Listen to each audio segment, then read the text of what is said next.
Hey everybody, and welcome back to the Braeden YouTube channel. This is your WillSpec wiring tech tip of however long it is before I give you another one. Check it out.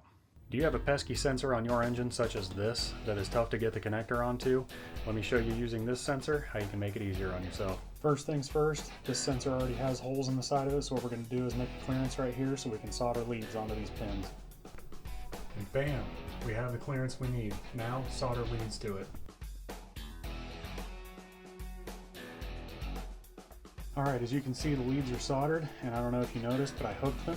That is to give them some flex while the epoxy dries. You never want them shooting straight out because the solder gets up into the wire a little bit, and you want the flex to start before the tip of the epoxy, which will be level at the top of the connector. Now, how do you fill this with epoxy, Brett? You cut a huge hole in the side of it. Kapton tape. Okay, I see how you fixed the hole. Now what do you fill it with? Usually ResinTech RT125. Put it in this suspicious looking container and then inject into there.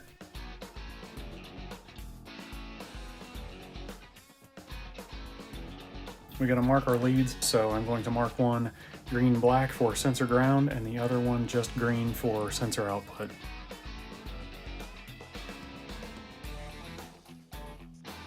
What we're going to do is we're going to twist these leads together. What that does is it takes away the wire memory. You see, you put them together like this, and then you try to bend it one way or the other, the wires try to step over each other. I'll show you what happens when you twist them together. So now if these are twisted together, if you look close, these wires don't try to step over each other no matter what you do to them. That is the mil-spec way. Next step, throw loom on it. Well, that looks terrible, Brett. I know, and I'm glad you said something because I agree. Next step is to take some adhesive lined shrink wrap and then basically run it from here up onto this, and that will seal this whole area. Now technically I should have put service loops in here. This is not a very expensive sensor. If something happens to it, it's really not that big of a deal to me. I can show you what a service loop is if anyone cares. Right now, this one isn't getting any. It's just going to get a semi-rigid reinforced shrink wrap right here, so let's do that.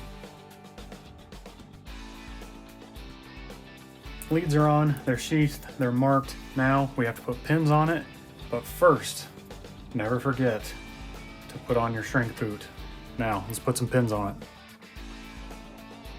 Protect your wire indicators with Kapton tape.